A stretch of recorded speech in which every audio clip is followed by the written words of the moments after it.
Advanced philosophy memes. We have made good memes. Advanced philosophy memes. Base fucking memes. Advanced philosophy memes. We have made good memes. Advanced philosophy memes. Base fucking memes.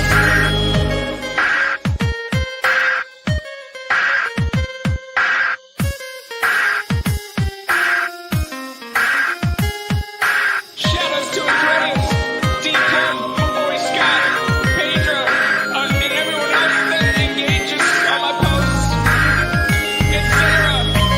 Keep it up, man. You'll get there someday. And everyone else from Great Memes.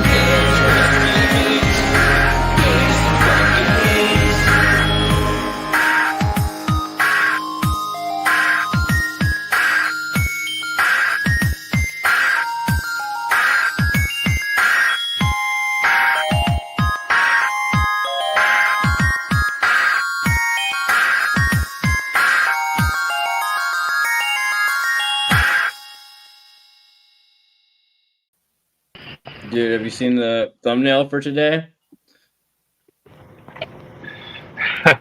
Classic. Right? This is the Simpletons. So, what's going on with you guys? Let's start with that. How are you? I've just been throwing money, thousands of dollars, into my money pit of a vehicle. It's been fun. Nice. Yeah. So so you got it for like a deal? You got your Mustang for like a deal, but there's like you need to replace the transmission, the brakes, the everything? No. I just swapped the rotors. I bought brand new tires, and those two things alone are like really fucking expensive. It's true. Yeah. Did you get Costco tires? Because then they'll replace your tires for you. Nah, I got like some all-season performance Goodyear tires, and also the wheels are staggered. So like the rear wheels are thicker than the front, and that means like I can't even rotate them. I just have to ride them out. Oh yeah, but you know, it's like Right. worth. Yeah. Say it Oh again. yeah. Rotate it left to right instead of like front to back. Oh yeah, that'll help. Well, I mean, if that works, that means I need a alignment. Like that means my whole shit is fucked up. Yeah, I don't think you'll go away with it. What about you, Andrew? What have you been doing? I just started a coalition of all of the local like bicycle groups, and we're doing a month-long citywide food drive. You know those little like food those little free libraries, those freestanding libraries. It's like take a book, leave a book. Well, around town, I don't know if they got them where you all live, but they have in Germany. yeah, they have like food libraries. So like, you know, take what you need, leave what you don't, or whatever. But I turned it into like this scavenger hunt, like I gamified it basically to get all these Smart. groups to compete against each other to like maximize the impact of the food drive. So that's been taking up a lot of like my time and mental faculties. Aside from Dude. having like a sick baby, which has been not fun, but you know, but it's manageable. You know, she's not like running a fever or anything. It's just like digestive stuff, and her body's just flushing out stuff that doesn't need. But lots of laundry is what's been happening every day because of that. Oh, that's brutal. Yeah, I mean, I think like the food potluck library idea is a pretty interesting thing. Are you concerned that more people will take out of it than put into it, or are you gamifying it in such a way that more people want to put stuff into the food libraries? I mean, these food libraries are generally in areas that need it. Not to say that like everyone in the cycling community is like balling out of control and like we aren't, you know, using public assistance or whatever. but I mean, I don't think that there's anything negative about keeping these food libraries stocked, especially with the budget cuts that are happening to the school lunch program. And like 1 in 5 kids in the city, in the state, and in the country is in a food scarce household. So, with the school year ending and, them missing out on, what sometimes is their only meal of the day, like, I don't see any negatives to keeping like a bunch of kid friendly foods, which is sort of the focus in these little libraries across the city. Yeah, that reminds me of when I was a bike courier in New York City, because there's all these soup kitchens that are just usually meant for like, like the needy and homeless people. But when as a bike messenger, it's like it was just normal for you to like pull up to a soup kitchen. They'll let you cut the line. They'll be like, "Yo, just go eat what you need, and then just get the fuck out of here." Because when you're riding for like 9 hours a day, all year round, you need calories. I was eating so much more. I was eating like 8 hot dogs, 3 donuts, 2 bagels, like every single fucking workday. Do they have Too Good to Go where you're at yet? Is that like a thing? Because in Europe, this is how I eat every day almost. There's this thing called Too Good to Go, and it's like Vienna, Dresden, Berlin, everywhere I go. Instead of going on Yelp or something like that, you figure out like what restaurants or grocers have leftover food, basically, or you tell the places you like to sign. I guess you could do this too. Like I'm sure it exists, right? In New York, it should. But you could like sign up your local businesses or tell like the taqueria or the pizza place by your house. And at the end of the day, if they're at the end of like a shift, maybe like breakfast, they have leftover pizza or something like that, then you can buy the food for like basically I spend like $4 on like $20 meals and things like that. And they just give you whatever they have. They don't tell you what you're gonna get because it's whatever's left over, but it's always like a huge amount of food, more than you could buy for €4, right? That would be fucking amazing, but I think there's laws against it in the States. Really? Yeah, you're Yeah, not allowed to give away food. Well, you're not giving it away.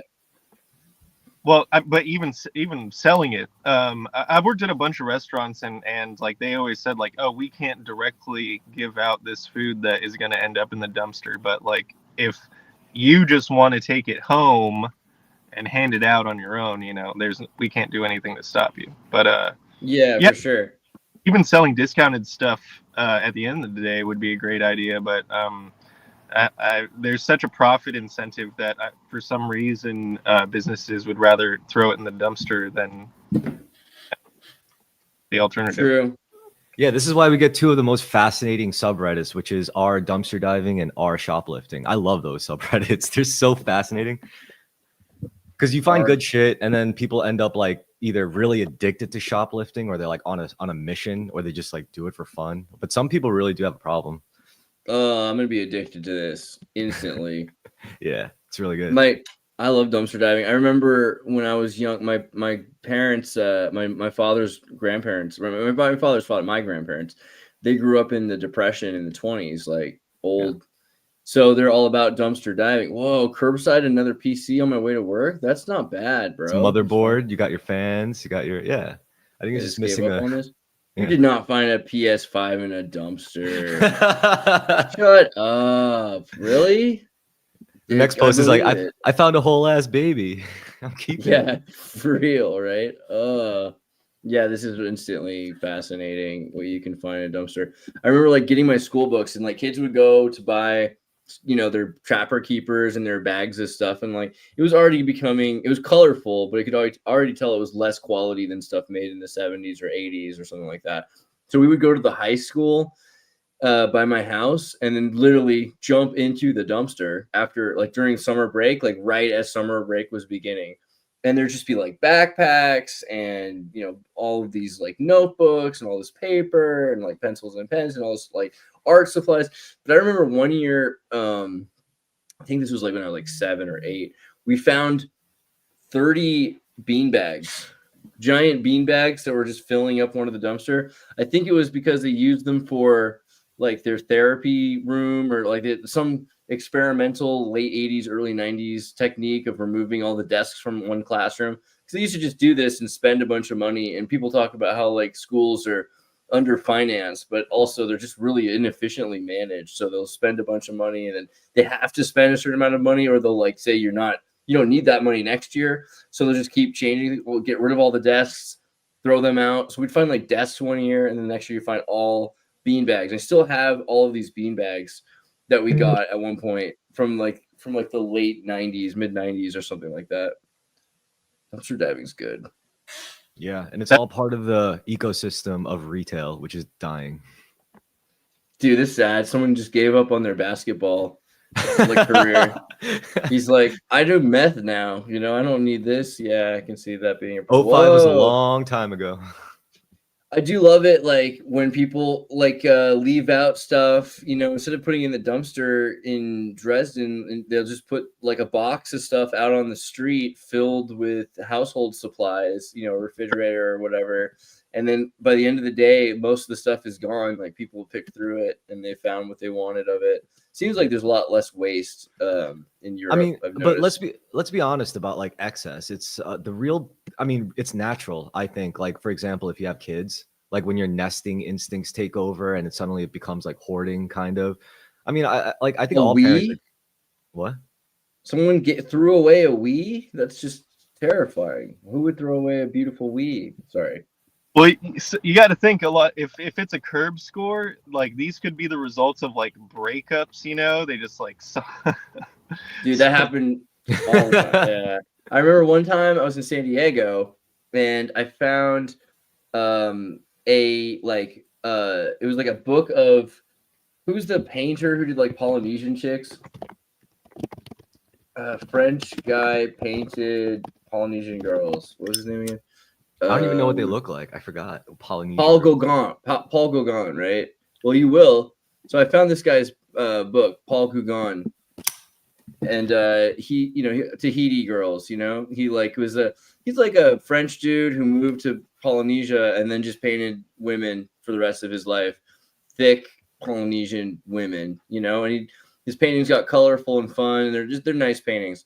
So I found his book, and then I found next to it all of the love letters and breakup letter, like this entire relationship between this guy and this girl. It was like a book, because it was just there's like chapter by chapter, like, oh, it was so amazing to meet you at that event, and then like, wow, like it's cool that we're still talking, and you know what, we should really get together, and like it's so cool that we got together, but I'm on vacation, I'm still gonna keep writing you letters, and then oh man, we live together now, so here's like the pictures of us.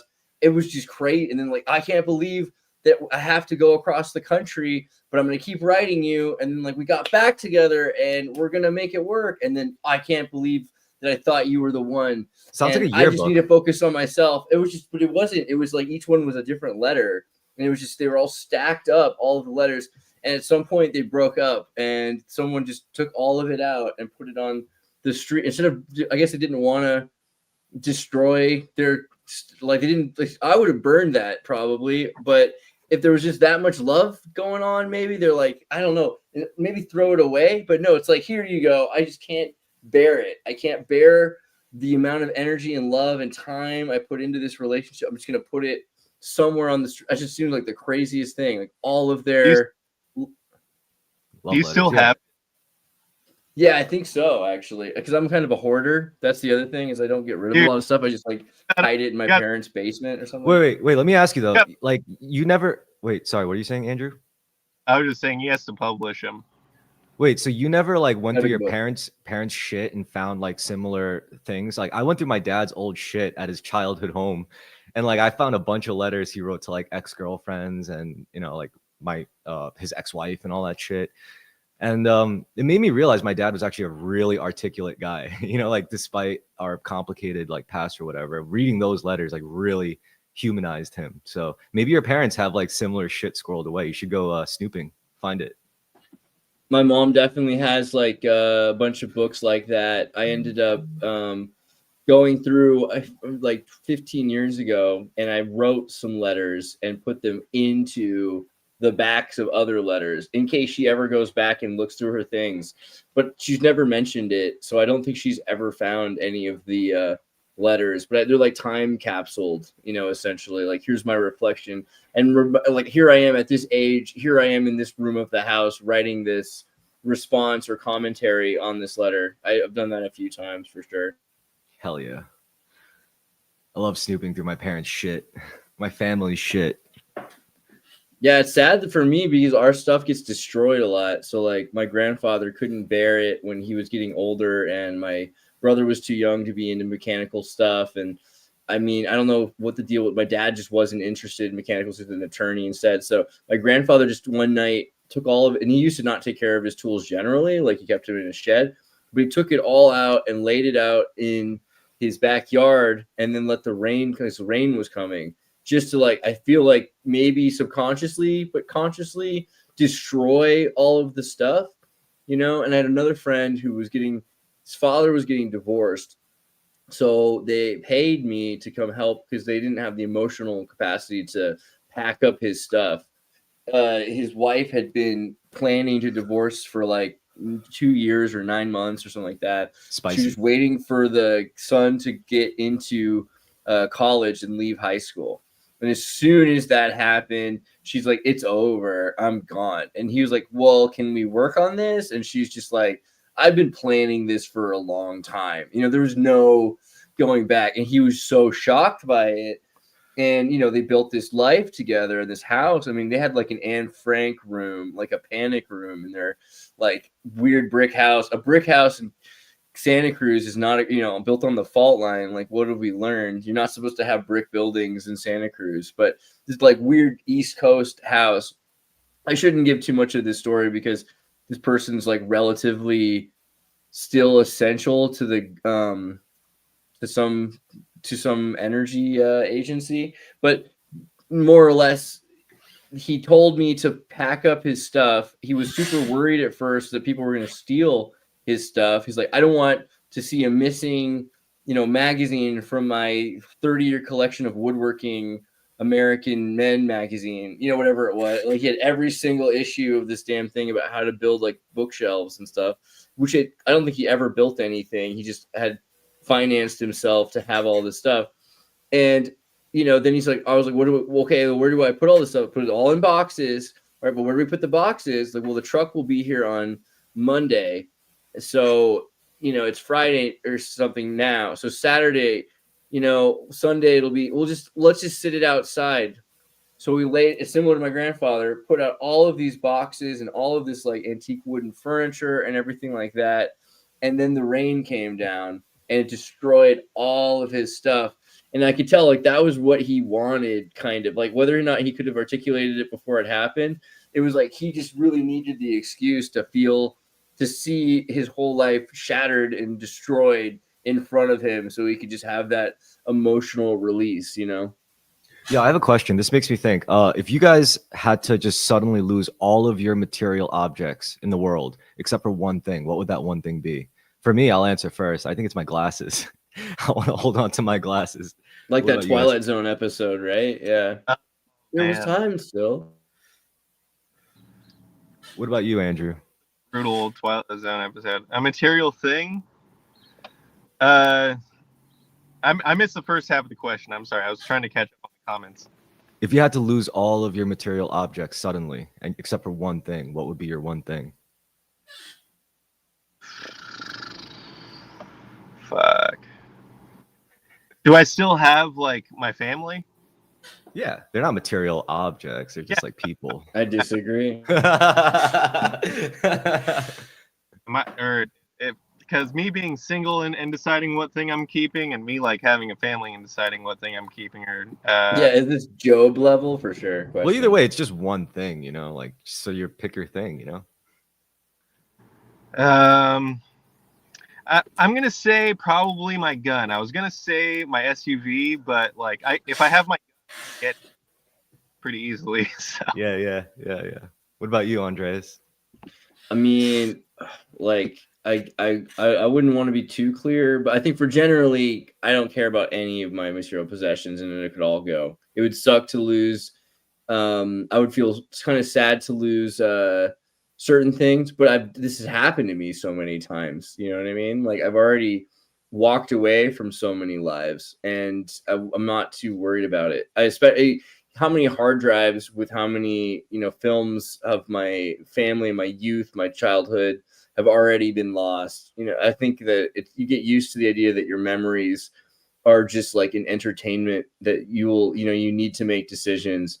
So like, I guess like whatever's the most financially valuable thing that I could sell, you Well, know, yeah, because then I would get rid of that thing too. you're right. And that makes me think like the most valuable things are probably things that you can't really lose, like say your family or the love of your family. Or like I knew this girl, she was her whole family cut hair. They were all barbers. She was like, yeah, when I was a little girl, my family taught me how to cut hair because they said if you could do that, you'll never go hungry. And who could That's take that away from you, you know? very practical skill. I haven't gone to get my hair cut from another person in a long time, you know, like for Yeah. sure. You got to always cut your own hair, or just never cut it, like Andrew. Yeah. I shave sides. Like I have a mohawk because That's if true. Yeah, see, you do if I it. grew all of it out, it would be I'd look like the dude from Coheed and Cambria. It's pretty thick. Just all big and round. Yeah, it would like we'd lose some of that trimness of your face, I think. Yeah. Yeah. I'd have like a juggernaut silhouette. My hair literally goes out to my shoulders and fucking it's not a good look. I mean, I have cool stuff. Like I was thinking like it would be sad, right? Like don't get me wrong, like to lose records, to lose, you know, I think there's just so many. I have like old stuff from Japan from the like 1800s. You You're know, right. like I wouldn't want to lose any of it, but if It I is. did, it was. It would suck, but I still think it's essential type of experience. Like here's an example. Like when you play an exciting video game, you start off with like a super buff character, and then something happens in the narrative where they lose it all, and then you basically have to spend like a big portion getting it all back, which is fun. And I think it's also part of the hero's journey, right? Essentially, when you have to like when you hit rock bottom, and like that's kind of like losing everything, right? And then you have to become a different person to like get something new or get it all back in a sense. Well, if you lose everything that you have, then who are you, right? That's like the question, because a lot of people identify themselves by their stuff, but it's like Fight Club, you know, that stuff, the stuff you have isn't you. It doesn't make you. It's stuff that traps you. It's stuff that it creates a more rigid paradigm. So, you know, you're like, because you get good at something. Like, so Andrew is a motorcyclist. Is that all you are? You know, no, but it's something that really like defines you to an extent, because that's your mode, that's your vehicle, that's your means of transportation. And I remember when you lost your motorcycle, it was like a huge burden on your soul, because it was like it kind of was but in a weird way, it's like an open door. It's like a wall was removed from your life, and then so anything could pour into that, but you could go out that door different directions. You could extend that wall, you could change it, you know, could have been a different, but you could have become a Ducati kid, who knows, you know. I used to feel like really trapped like that with music, because I used to have a really unhealthy relationship with music making. I used to be like, this is what I'm going to do, this is what I have to do, this is what I'm meant to do, and then I just ended up like procrastinating or just banging my head against the wall or just drinking a lot. So it wasn't until I started swordsmanship that kind of like made me understand like, oh, it's not really just about necessarily one thing. And if anything, if you get into something else, it also helps the other thing too. And it kind of makes me think of that Miyamoto Musashi quote where they say, oh yeah, he climbed a mountain and reached enlightenment. But if you look at what he wrote, he would say things like, if you find the way, the true way in one thing, you could see it in all things. And I really think that's true. Like if you do find like the right way to go about practicing swordsmanship, making music, raising a family, running a business, whatever, you know, like getting good at a craft, like you can pretty much apply that dynamic to like anything you want to get good at. And you understand it takes time, patience, diligence, and love. You know, it takes a love for the craft to like, you know, go really far with it. So that's kind of how I feel about like that whole line of like, oh, if you take away all my stuff, then what am I? And it's a spiritual thing at that point. I guess I'm just energy inhabiting this meat suit, and this energy can manifest a whole bunch of different things, not just one thing. So yeah, I think about that shit too. What was like the most recent time that you've lost like almost everything save for like, I don't know, whatever you could carry on your back or fit in your car? My last breakup, like I was basically like living with a girl, and we broke up, and I had to move out after 3 years. And I realized like I didn't really have that much stuff. So like I had to like get a whole new apartment and rebuild everything. And that's what I've been doing for the past 3 years. And honestly, it's been a really good time. Like I won a sword tournament in the process. I learned a lot about myself and all that good shit. COVID for sure, man. There's still stuff in a theater in Connecticut that I left behind, like underground in like a bunker underneath the Palace Theater. You'll find a bunch of Andreas stuff if you look. When I moved out of that house or got evicted from that house that I was living in when all that drama went down, I basically got out of there with what I could fit in a car. So I left behind photo albums, yearbooks, boxes of letters, like you were talking about, like basically my whole past and identity, like shit from fucking middle school and elementary school that I just been holding on to, and I was just so ready to just like leave certain things behind. But I knew that like in order to move forward, there was like a couple assets and tools that I still needed. So I still had like my leather tools. I had one guitar, one bass, my skateboard, and an amp, and I think that was basically it, except for like clothes. Like I had a bag. I had like 50 pairs of shoes. All of them. I thought like, expecting to run away. That ended up not happening, but yeah, no, and thankfully I had all that stuff because I left behind a drum set too. I had all that stuff going into rehab and being there for a couple of months. Like I was able to bring like my skateboard and my guitar to rehab. Oh, and I had a fucking computer too, so I recorded like a bunch of shit when I was there. But So it sounds like the three of us have, through institutionalization at a relatively young age, have lost all our shit in some way or form. Like Andreas with his scared straight camp, you with your rehab, me with my fucking group home foster care bullshit. And it really does feel like as a kid, you lose everything. You're like, well, I can't access it, so I guess I don't really have that shit anymore. Yeah, but you know what? Speaking of that, so you realize that there's like two. I remember thinking this when I got to the desert program was because they wanted us to make our own fork, and I was just gonna. I'm an ass. I refuse to do things. I've made my own forks before, and I was in metal shop in high school, so I've not just carved wooden forks. I've made actual metal utensils and fireplace tools, and I'm pretty good at metallurgy, so I can do that if I need to. But I was just like, no. I'm not going to do that. I'm going to make chopsticks. Ha ha ha. Screw you, And then it's like, I realized that there's two kinds of technologies and two kinds of technology. There's two kinds of, I want to say items, but maybe, I don't know what the word is for this. Basically, what I'm thinking of is there's an internal technology and an external technology. So if you build a fork, then you have something that you can transfer to somebody, which is it's an item, it's a fork. It has a practical use for it, but there's also internal technology, which is the knowledge of how to use sticks as chopsticks. And you can also transfer that to someone, but you can also hold on to that a lot longer. The capacity to just make use of irregular objects as your tool, because internally you have the technology. This is the same. Like, do you have a gun? Do you know how to make a gun, or do you know martial arts? Because martial arts are an internal technology that you can essentially avoid needing. I mean, you can find things in the wild that can be used as your weapons if you know internal technology. My dad's like that. Like he gave me a knife and I was like, why don't you use it? He's like, I don't need it. I was like, what do you use for self-defense when you do all your Bronx store management stuff? And he's like, oh, I use this.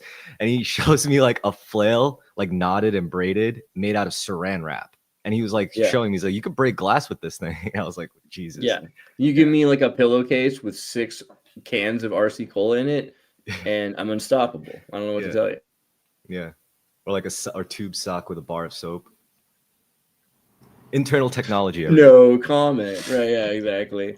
What I was thinking of also is like my friend Maitland. I hope he's not traumatized when we bring this up, but then again, I'm going to shout his name out anyway because we already brought him up earlier on the show for fixing my van.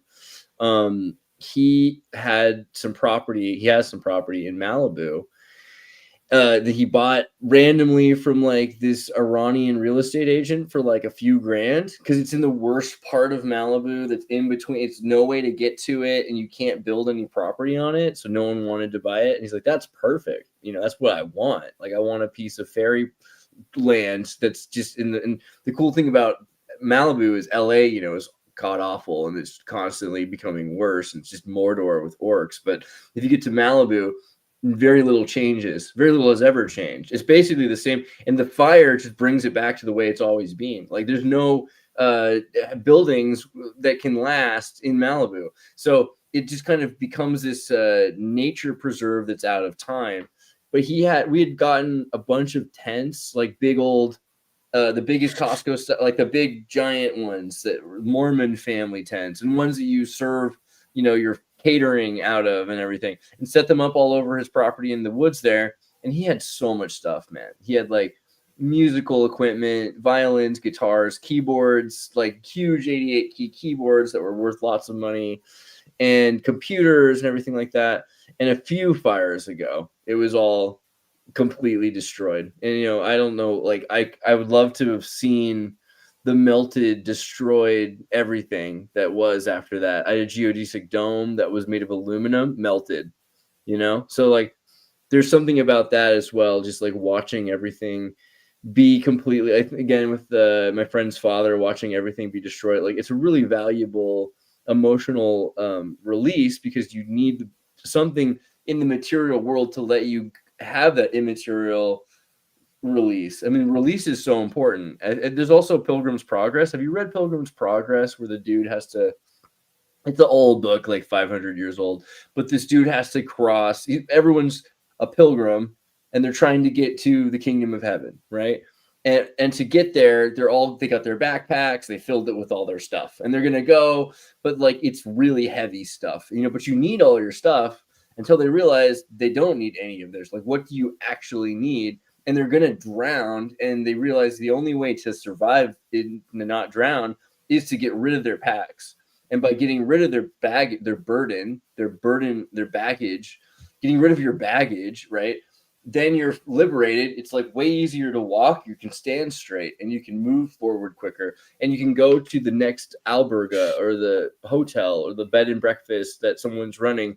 And, you know, this is the thing. There will always be what you need. It's crazy. Like, right now, I'm finding these meals for near free, because you can always, it's cheaper than if I were to have a kitchen, or to like try to have and accumulate all of the resources I need. You can like live off of the excess of everyone else having so much baggage that it's like slipping through their fingers in their reality. And there's one guy who skips it all. He keeps his baggage till the end. And when they need to cross the great river, there's a current, and the guy with the bag is carried off. His baggage carries him off, and he's drowned in the river. But anyone who doesn't have their baggage is able to like wade through it, you know? So we need to empty our cups to fill it, I think, is the deal. That kind of reminds me of the third act of Holy Mountain. That's absolutely true. Holy Mountain is definitely influenced by Pilgrim's Progress, amongst other things. Yeah, for sure. Yeah, then they all end up at the table, and then they have to climb up the mountain, that part. Yeah, they have to push all their money into the fire pit. They push goes in like the wax figures themselves into there as well. And I think one guy tries to like keep it high, stack of money. Jesus Christ tries to keep his money. Yeah, no, it's hilarious. Honestly, I really love that movie. Jodorowsky's so important. How that movie got made was John Lennon, right? Yeah. John Lennon saw the first like 10 minutes of the movie, and they're like, well, here's what we're working on. It's like, you can tell when he gets involved, because the first scene is like the Mexican Olympic shooting like metaphor. And then he's like, yeah, but I want to do this thing. And then boom, John Lennon's like, how much money do you need? And just hands him like $20,000 and says like, let me know when you need more. And then boom, all of a sudden there's like these like realized sets of the tarot cards with the pillars of Joachim and Boaz, and everything is just, it's like you can see the money when it arrives. Damn, this is why I think like stories and fiction is so important to help humans deal with shit like disasters or if like catastrophic failures in personal lives or something, at least what fiction and stories give you, if anything, isn't necessarily knowledge, it's perspective. So it's like that's the only way to not get pissed off about shit is to gain perspective. It's like if a situation is terrible, the only thing isn't really to like conquer the situation. I mean, yeah, you can try to do that, but that's like trying to force your way through it. Or you can just broaden your perspective and look at it from a different angle. Like you could just look at this as a bad situation, but in reality, there's this added benefit. Yeah, I could have just lost all my shit, but this could lead to character development, you know? That's kind of wild with the power of storytelling, because there's been all this buzz around the latest season of Andor and how it's mirroring a lot of the political climate in this country, but they penned everything and shot everything like 2 years ago. Paint with Predictive radiation. programming, right? Yeah, no, but I mean, but also it could be predictive program. It could also be just like this cyclical nature of totalitarianism or fascism, or you know the rise of dictators. It's kind of it's cyclical. We see that pattern express itself every so often throughout human history, and you know it just so happens that we're I heard a primed. V8, by the way. Yeah, it was some kind of GMC truck. I'm sorry, what were you saying about cycles though? Oh, everything cycles and patterns, and you know it's just the same stories find new ways to express itself, because that's just kind of how things go. Everything follows you know, a formula or abides by a certain kind of algorithm. Isn't that sort of the basis of chaos theory? It's that you know, on paper something can look incredibly disorganized, but at a different scale a pattern emerges. Yeah. Also with the psyche, it's like kind of flipped. Like our psyche is leaned towards closed loops. We want closed loops to be true, but in reality, they're never loops. You just got to flip it on its axis and you see it's a spiral going up or going down. Yeah. I feel like Andor is also, you know, there's a certain amount of how big is Disney and how much of the future was predictable 2 years ago. And I think a lot of it, you know, because if you knew if you knew that Trump was going to be elected again, then I mean, because I think you can almost predict everything he does. And a lot of people always say, no, he's so unpredictable. But that's not my experience at all with Trump. It's like he's pivoting. He pivots very rapidly in very dynamic directions, but you can totally predict where he's going to pivot based on who his sphere of influence is. So if you know that Elon Musk is going to be in his sphere of influence, then you know what's going to happen. If you know that, you know, Nvidia or Saudi Arabia or Qatar, you know, he's in the process of courting any investor that will pay off the $300 trillion debt, essentially. So it feels like everything that's so out of left field is inevitable, because that's exactly what will happen. He might not, the less he knows about, the less that he's in his sphere of expertise, the more he's going to jump and rely and start running super fast with whoever gives him any piece of idea or data. And so Andor kind of feels like that to an extent. I know someone said it's kind of like Animal Farm to some extent. I don't know if that's like the perfect metaphor, but there is something to that too, which is that people are crazy and are, you know, we're not living in a world where ethic is prioritized the same way it used to be. In fact, that's a major part of the argument, is that, you know, Trump is not ethical. But then what is the antithesis of Trump? Is this group that's deciding that they're creating some new moral ethic, like the neo-surreal ethic of the 21st century, what it's like to date a horse, how zoophiles are people too. Yeah, I mean, this is not, we're not living in like a world that's based on trad value. And that's not to say that that's the best thing, but I mean, you have to imagine the world as a story, and a story about rats in a maze. And the rats in a maze can make decisions, and if you can predict what their decisions are, you know how you can cockfight, gamble on who's going to win this rat in the maze race. And so if someone's running based on their own incentives, it's a little bit less predictable. So actually, it's that the left is less predictable to some extent than they used to be. But you know they're going to do anything that's self motivated. But that's still it changes every day what is a self direction.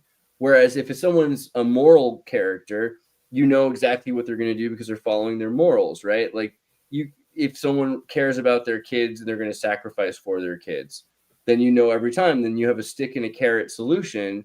That's just you can manipulate people based on their values. So the less that they have consistent values, the more surprising the story becomes. Yeah, I agree. In fact, like I think I consciously even try to like lean towards at least expressing the latter, because who likes to be manipulated, right? And it's like I don't mean to like troll so hard, especially on parents, when I say like parents really are one of the most easily manipulatable demographics, especially in America, because it's easy to flip that fear switch. It's like, oh, you better watch out, the racists are going to come and get your kids, or you better watch out, they're going to make your kids trans, or you better watch out, the devil's going to come get your kids. Like it's really easy to like fuck with people like that. Same with like, you know, psychology in general. It's like, oh, you better watch out, the depression's going to get you. You better watch out, the anxiety's going to get you, you know? Right. So it's like, yeah, I do agree with that extent. And it's like there is some freedom to being just chaos, you know, like at least as far as the Overton window is concerned, like the less easily you're labeled by the algorithm, like the less they're sure about what to even advertise to you. Like, what the fuck do we give this guy? What does he like? Cars? What does he like? Martial arts? Well, he wants music suddenly. It's like, you know, just live your life as honestly as possible, and the algorithm can't really touch you. I want to let Andrew comment first, but yeah. I mean, I can't disagree with anything that you guys are saying. It's all true. It's all based on observation, and these things are like studied really well. Like all of these are facts that are used to weaponize commercialism against us. You know, as especially as parents. You know, because once you have kids, you're heavily invested in like, oh, you know, I want to make sure that my kids don't suffer. And also like, if you're a decent parent, like I want to be present in my kids' lives. At the very least, like I want to be able to provide and support them. And in order to do that, you have to make lots of compromises just to participate in a morally corrupt society. So, you know, the extent to which you're willing to compromise really kind of just determines your niche as far as like which levels of commercialism you're susceptible to being manipulated by. Well, so you have a family, it's different, because I think that's another reason why, I mean, like you saw that the Democrats are trying to pay $20 million to invest in young men voting Democrat, or to recruiting young men to be part of the party, which is necessary for them because they've disenfranchised young men by offering policies which work against young men. So, you know, anything that, not even in a way that's wrong, like to try to make a more equitable reality for women, or for anti-ableist reality. Like these are it's good to offer women the same opportunities that you offer men, or right? Like you should offer everyone the same opportunities. That doesn't mean that they want the same opportunities. They did this study in Scandinavia, for instance, a place where pretty much they've done more than anywhere else in the world to offer the same opportunities to both genders, right? And women 20-1 prefer to become nurses than men do. You know, like women, more women want to become nurses than men do by a factor of 20. And engineering wise, in Scandinavia, like Denmark, more men, something like 20-1, want to become engineers than women do. So do you force women to become engineers? Do you make engineering seem sexy?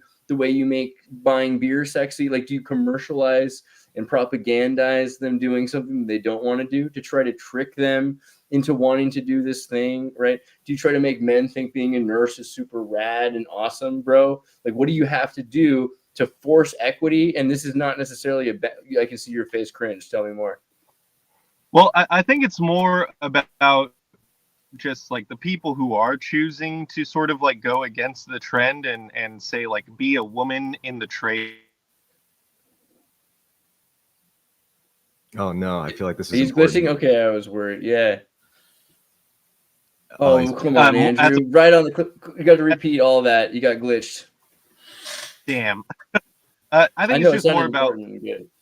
the people who are choosing to go against the trend and say be a woman in the trades, that they're treated fairly. Not so much like attract more women to be it to. But what's fair? So, like, should I make? Isn't it fair to make women lift boxes because that's what men have to do? Shouldn't we have a bunch of women moving companies that like force them to hurt their backs?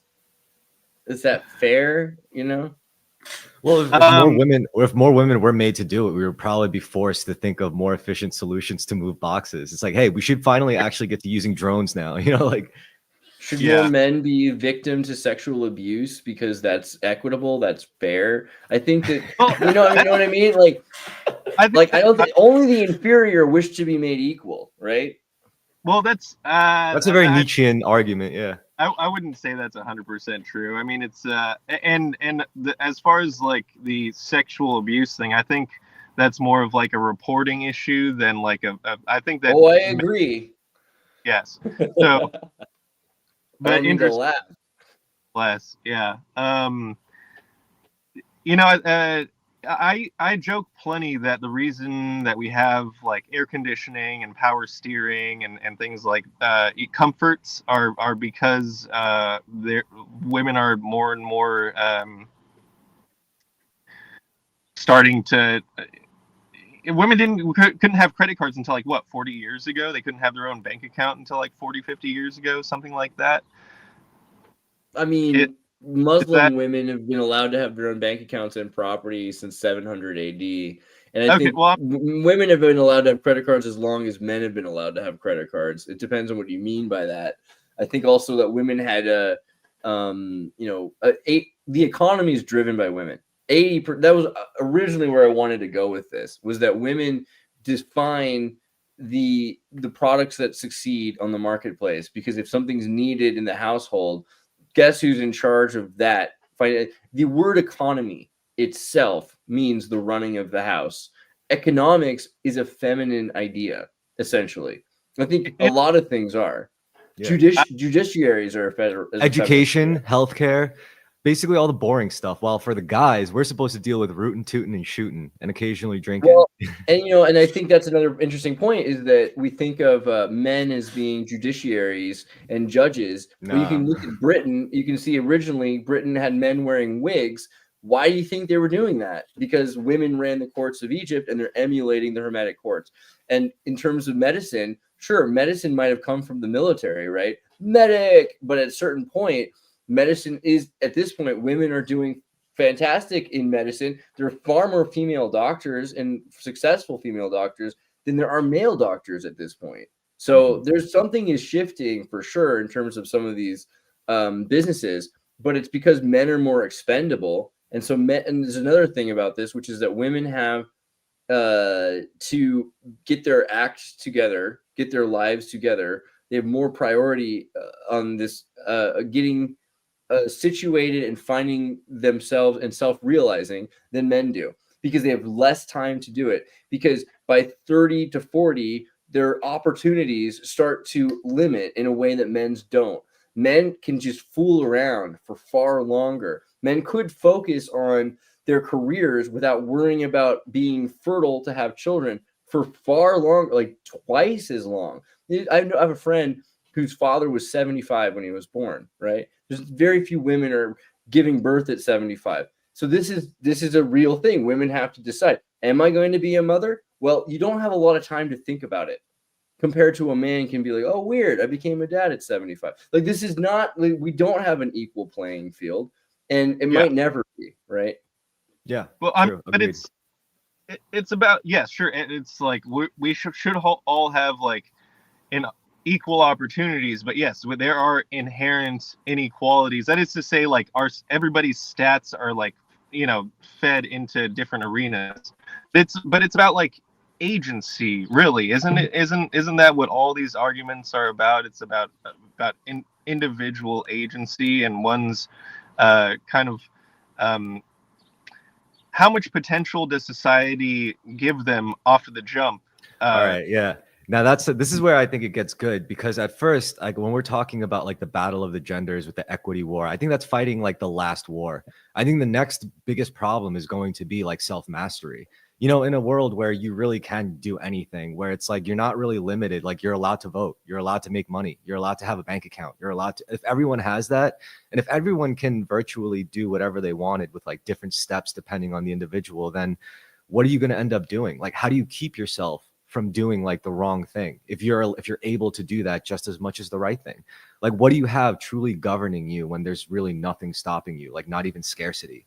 Then what? Then it's like you're going to have to look deeper than just economics. And gender. You're going to have to look to something inherently very personal and very deep, like something spiritual. Like, what is your true statistics perception? are showing that people that have less opportunity succeed more. It's not, I mean, it's not the equitable Scandinavians that are striving as hard as the children of starving Indians, that are trying to get their visas, right? Like, there's a lot more people in India that are going to work a lot harder to make sure that they reach a higher goal than people that have the opportunity to not. And so the more you take that burden away and the more that technology assists in removing these barriers or these, the rigidity of paradigms, the less the less it seems that people are trying to accomplish, right? It's somebody who comes from a broken home that wants to have a healthy one.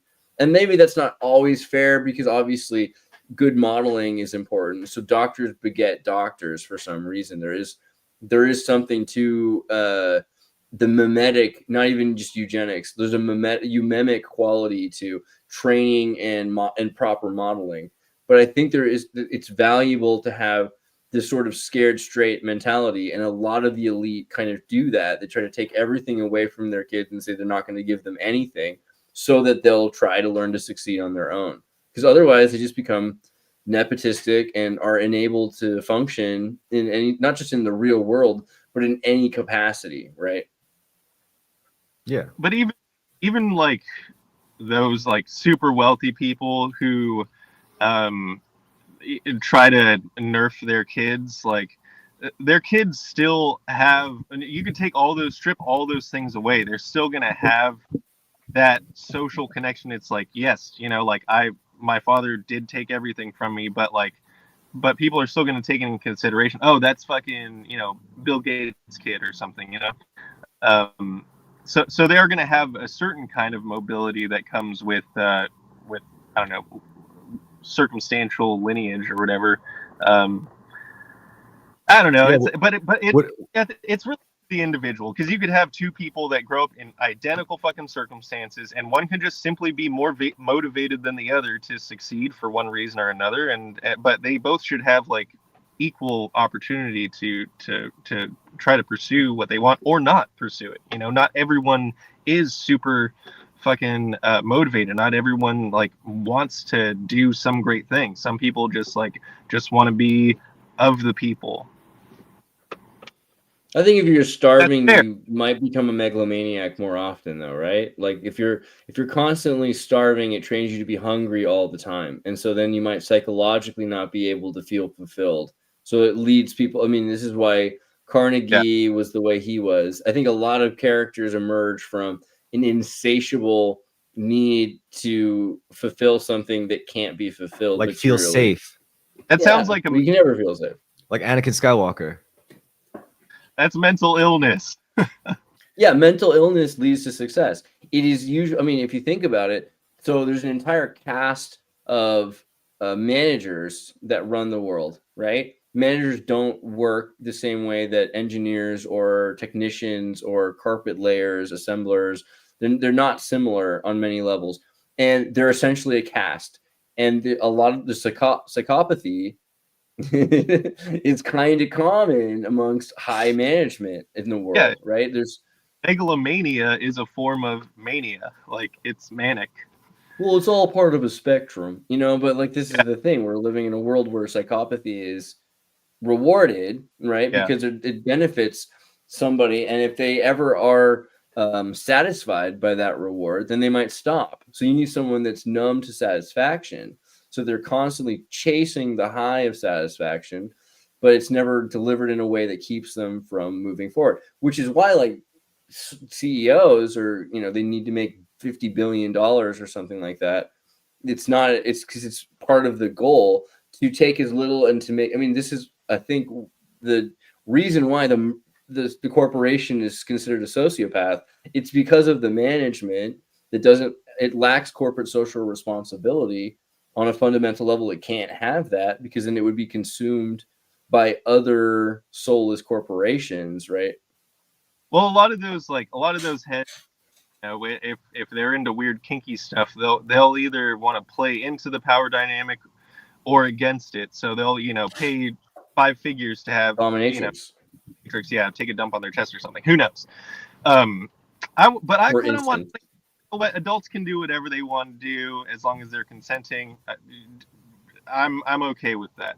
But I wanted to touch on something that Chris was talking about.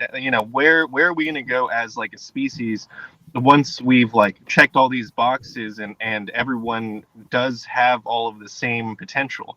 How Well, are I just we want to going? say for a second, you could even see that on an individual level. Like you literally see people start with like barely anything, make their way to the point where they have their Maslow's hierarchy fulfilled, and then one of two things happen: they either excel further or they just completely self-destruct and start all over again. Like as if it's just hardwired into them to do so, or maybe they just haven't broken out of some like kind of trauma. But anyway, what were you saying?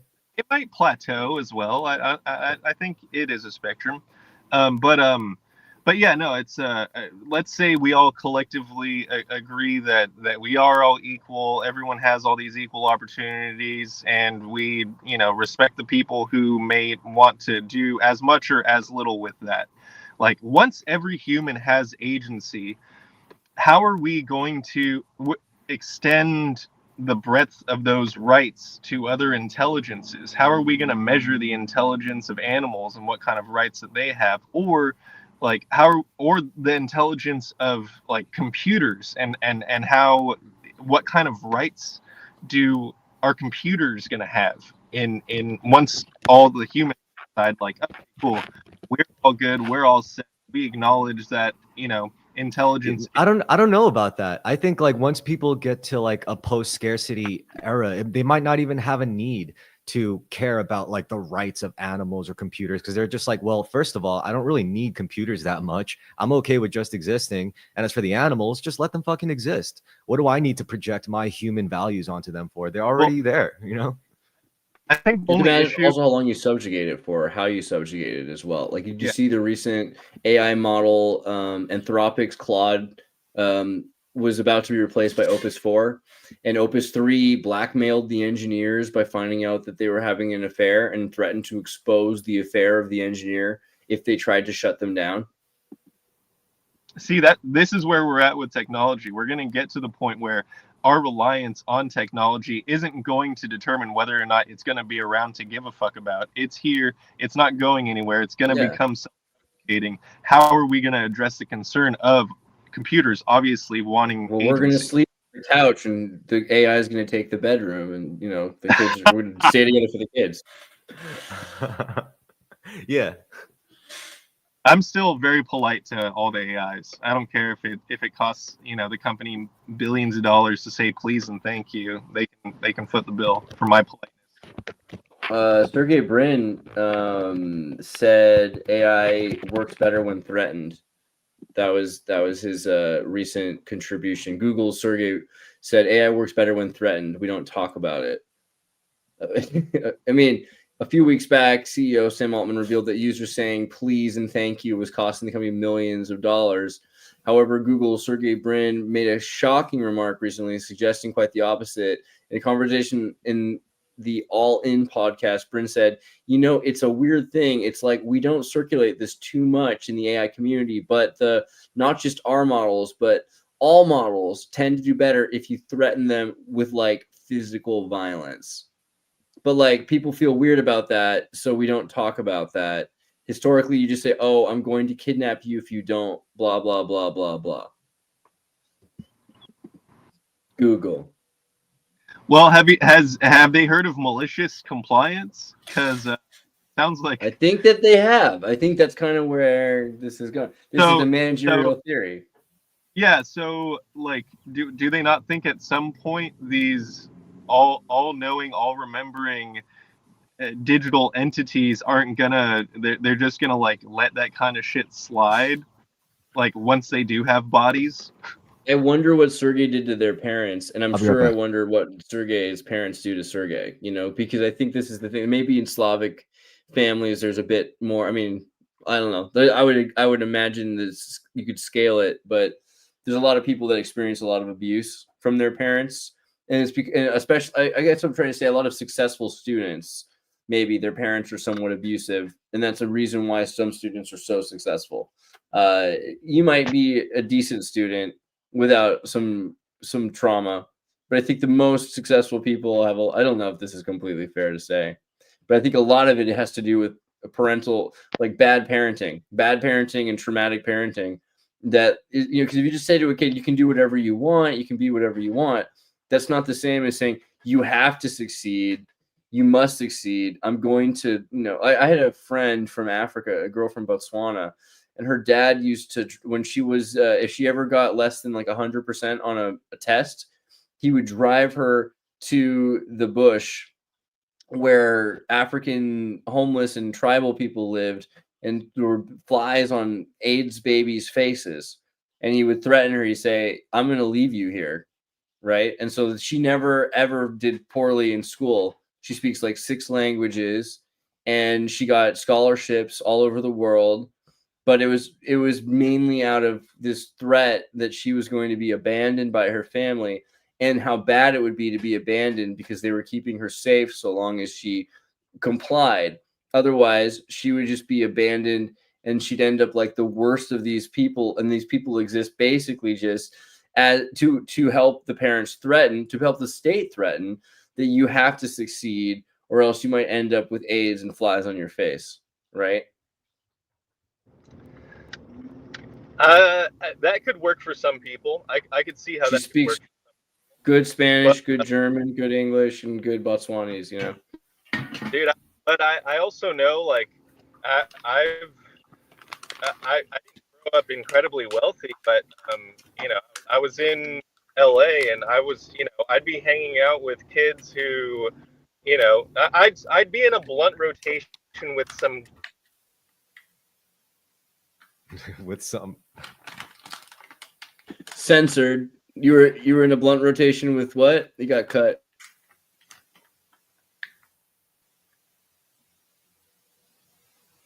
Damn, can't hear anything. How about that 5G, ladies and gentlemen?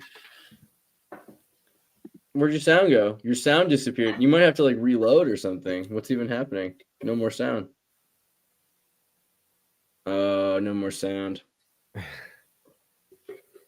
Yeah. Yeah, maybe refresh the page maybe and see if that helps, or check your headphones. I got no snare in my headphones, Dre. This is the cutting edge, everybody. This is the bleeding edge that streaming technology has to offer. We're at the limits. We're pushing the frontier. I got a thought on that as well. I want to bring up in a minute. Can you take over for a second while I relax? What? You just totally bailed. So, all right, it's just us. I got a frozen Andrew Vega here, and it's me with the chat. I hope Andreas is okay. I hope he didn't have like a stroke or anything. I hope he's in good health. I hope you guys in the chat are in good health, everybody. Who do we got? We have all the classic homies. 4 running away. Aaron Corbett, shout out. Got Mac. And yeah, I hope everyone's having a good morning. Actually, it's not really morning anymore. It's just early afternoon. Hold on. Maybe we could do some chat reads. Let's see. Want Some Mo says, I love a movie like Ted where the main character becomes best friends with his AI and they go on crazy adventures. Ted. I don't know if I liked Ted. I don't know how I feel about Mark Wahlberg. I mean, I feel like he's relatable enough, I guess. Like, he's just some dude from Boston at the end of the day with a funny accent. I don't mind him too much. It's just I've never seen him anything that really like gets me thinking, you know. Maybe it'll make me chuckle. Marky Mark. I'm trying to think of the best Mark Wahlberg movie I've ever seen. It might have been Ted. Ted might have been up there as the number one Mark Wahlberg movie. Bro, he was in Four Brothers though. Bro, can you yeah? What Four about Brothers. Oh shit, Four Brothers. That was a good fucking movie. like his best movie? And what about the one where they rob a guy? They like they beat a guy up and they make him sign over his fortune. Shit, I never saw that one. Oh, Mark Wahlberg, IMDb. It's like there's like an accountant guy who has all of his money offshore, and he's super smart compared to them, and he decides that to steal the money. Mark Wahlberg likes being and making movies about some gang shit. He likes that thug life. He just wants to rob shit. Like, I want to rob people, but it's gonna be like morally righteous, you know? I'm gonna rob them, bro. That? Does anyone remember the movie I'm talking about in the audience? If you've seen the one I'm talking about, it's the one where they beat a guy up because he's smarter than them. I'll look it up. It's so good. What a great reason to beat someone up. It's yeah, it's such a Boston, Jersey kind of thing. Yeah. It's like, hey, and they want to be like smart investors or something like that. See, like Mark Wahlberg movie where they beat up a rich guy, make him sign over their wealth to Mark Wahlberg character. I think the best thing he's ever been a part of was Entourage. Entourage is a pretty good one. Is it Sweat, Blood, and Tears? Sweat, Blood, and Tears? Is that what it's called? Sweat, Blood, and Tears. Movie. No, it's a band. It's an American jazz band. No, it's about like Nixon's administration with the Soviets. Also looks interesting. Pain and Gain, I think it is. Oh, fucking! I know what you're talking about. Yeah, yeah. With the Rock. You should have said with the Rock. I totally forgot that the Rock's in it. I didn't even remember it. Hey, he's back. What's up, bro? Yeah, Pain and Gain. My favorite scene was when he's like hanging off the hook doing sit-ups, and he's like, after every rep, he's like, "I'm big, I'm hot." And I'm like, yo, this is the best shit ever. This movie was great, and didn't it have? It's got like the guy, the money guy. Yeah, it's the dude from where he's like an autistic detective. I forget now. It's been so long since I've seen that show. Monk. Yeah, it's the guy from Monk and from Wings, if you remember Wings, if you're that old. But like they tase him and they make him sign over his money, and he basically for a long time. Apparently, it's like based on a true story. Like they got away. They would have gotten away with it because nobody liked this rich jerk, So they were just so stupid that they couldn't get caught. Yeah, and then they kept going further because they wanted to like trick somebody else into investing in them, and they're like, "You guys are not smart. We're not going to invest in you."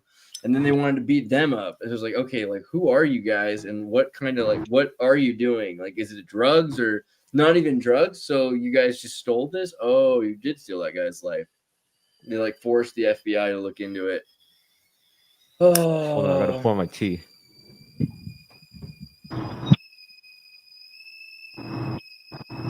You were talking about your blunt rotation, Andrew. Oh, where did it cut off?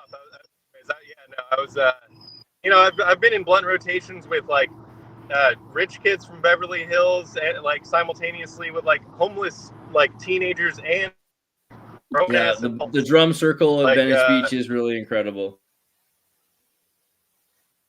Yeah, right. Yeah. No, that for me it was Hollywood High, right across the street from In and Out on Sunset Boulevard.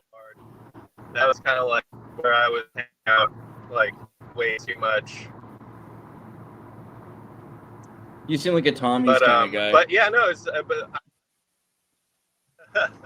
Tommy's is good. But I bring that up just to say that, like, I don't know, you can drag someone over to down to Skid Row, and like some people, the scared straight thing will work for them, and other people they will adapt, just because they're that defiant or something.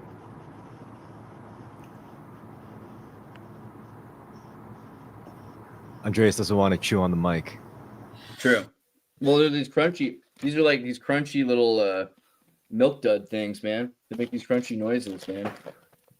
I bet they have the best baked goods out there in Germany. Everything's so healthy.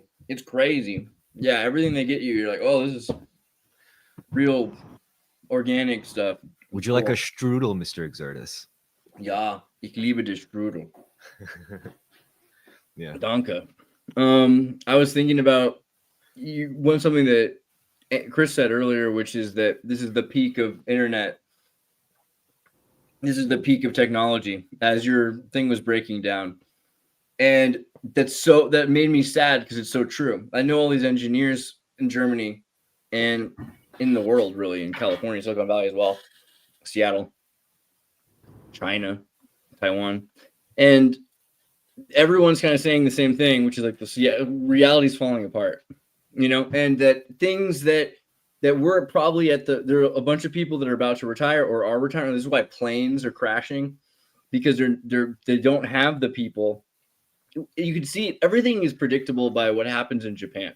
In Japan right now, a bunch of old people are all that's left, and they're retiring and dying. So the technology in Japan was going up, up, up, and then it just sort of like, they're using fax machines still, and they don't know what to do, right? Isn't that called Japanification? Japanification, for sure. And it's crossed out with Californication, which sounds like a song, but it's actually a way worse. The Mississippification, they used to call it, of education. You end up with, book binding people going extinct. We've forgotten more about book binding than we'll ever learn. Right? I will never be that way. I will never forget how to write cursive. I will always make sure to keep manual driving alive. And I mean, we talked about last night on the show, like manual, like drive. I do manual driving, but also cursive. Cursive comes from Arabic, right? So the Jews who came out of Spain, who were writing in Arabic, brought Ladino to New York and to the Western Europe. And so writing in cursive, there's a reason it doesn't look anything like Roman script. It's because they're essentially Arabic people that adapted to Roman civility, right? Because they come from a higher civilization, which is this Arabic civilization. So there might be some people that end up holding on to this internal technology, like the chopstick thing. Yeah. But there's a lot of things that are going to get lost. So, like, for instance, the need to know basis of corporations is designed to make it so that one group knows how to make the wings of a 787, and another group knows how to make the engine, but Boeing doesn't have the uniformity or the singularity. It's not in-house entirely, but there are in-house for the wing in one house in Seattle, right? And then in-house, this is in Europe, well, especially, they say, okay, well, this new plane, this new Airbus, we're going to have the Germans make this part of it and the French make that part of it, because, everyone needs a cut, right? And then they're going to manufacture, and then they're going to have these roads and they're going to bring it together. Logistics. Well, what that means is nobody knows how to make a whole plane. And so this is lost. You have certain kinds of deep specialization, but there's no longer an airplane engineer. Like, that doesn't exist. It won't exist anymore. And so very soon that technology is going to collapse. Well, we're losing all sorts of technology. We will not have Skype. Skype is gone now. We're not going to have Skype engineers in 20 years. Everything that we're used to, the last 30 years of technology, is going to just disappear pretty soon because of people using AI. Who knows how much we're going to forget, right? Well, you got to admit, a lot of it is because this once proprietary technology was becoming way more complex. Like, a plane is no longer just like a V12 rotary engine, with like a standard like fuselage cockpit with wings. Like it's like a much more complicated piece of machinery. Same with cars. Like I'd say that's a natural part about like the manufacturing process these days, where you have to source many different components from many different sources. But like, I mean, the only solution to that really is just scaling back the complexity. Like maybe these cars don't fucking need like a whole ass touchpad computer like slapped in the dash, you know, like maybe planes don't need as much shit as you're loading up on it, you know. I don't know if people are going to like that. I prefer cars from like the old 2000 era, maybe the late 90s. Yeah, for sure. You can always install that stuff, but I don't know. I mean, it's even worse than that. Like the technology that we have to make things, it's this little, like, because of the complexity, having something fit into a smaller device, or even the accelerometer, which makes it possible to keep they used to use accelerometers in computers to make sure that when the hard disk was turned sideways, it would stop spinning. Well, there's no more hard disks, so they're not necessarily going to produce more accelerometers. They made a bunch of accelerometers for the Wii remotes, but we're not going to have those very soon. So this item that was mass manufactured, and so it was worth, you know, a fraction of a penny for 1,000 of them, is now going to cost maybe like $30 to $100 to make one of them at a time. And this is going to throw into chaos our entire system, and we're going to not have cell phones the way we used to have the dull razor, which is funny, right? Like you get a new razor, but it goes dull. That's the branding. It's the phone is a dull razor, and you get a new dull razor. It's a disposable razor. That zeitgeist is going to die out very soon. It's already happening. Pretty soon, there's not going to be 2 iPhones a year. There's going to be one iPhone every 5 years, or one new Samsung phone every 10 years, because what will be the point? And the prices are going to go way up, which is not the way things traditionally worked. Things were going down in price the more they were manufactured because of the efficiency curve. But we're losing all of that, and no one knows what to do. It's going to be really sad. I'm really predicting in the next 10 years, we could end up. This is what the Club of Rome computer predicted as well, not a plateau. It's something Vega kind of brought up earlier, is like you could plateau. Very few things plateau. And if they do, it's for it's a finite plateau. It's like your lifetime, your lifespan is that plateau. Maybe you get to a certain point, and then the energy usage in the United States is a great example. China, their energy has just been using more and more and more energy. And they're now from the year 2000 to the year 2025, they went from using, 1% of the amount of energy that America used back when Homer Simpson ran nuclear power plants, to 2025, where they're using 5 to 10 times as much energy in China as we're using now. But you can see the same line is straight.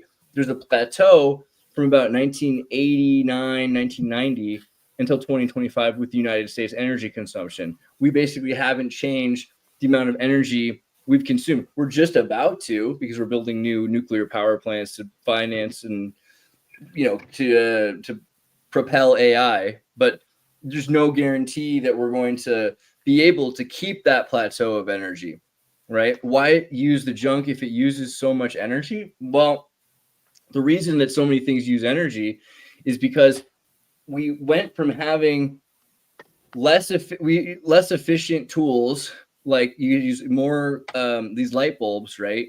And then we switched to LED lights to compensate for the amount of energy. So we're subsidizing different areas, and then lithium batteries are able to store energy, so you could charge them at non-peak hours. So this is another thing, is that there's peak hours for energy. So I don't know if that answers your question why, but why is because, like artificial intelligence or anything else, the more you're able to automate a system, the more the rest of the civic society is able to reach an efficiency or a lack of entropy. Maybe you're talking about train systems running as opposed to car systems. There are more people using trains than ever before, right? And there are less and less less and less gasoline cars. There are going to be more and more electric cars forced upon people, right? Because the emissions standards are impossible to keep. Volkswagen forced to make electric cars. Prius using electric cars. So there's always a compensation going on as we accelerate our use of energy.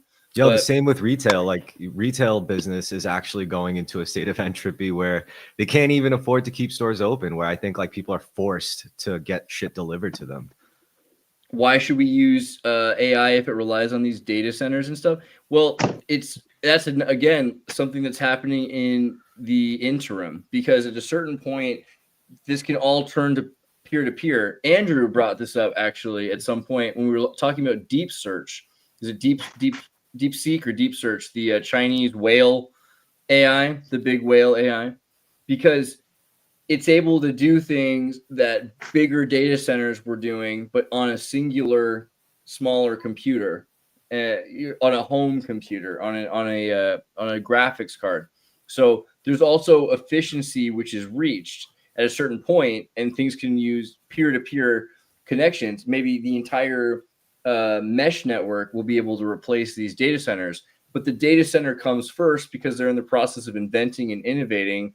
This is the evolution of this technology, and they're trying to get there so fast that no one can catch up, no one can understand what's happening, and then everything can get erased. This is the big crisis in education right now. Education, you pretend to work and I pretend to pay you, like the Soviet Union.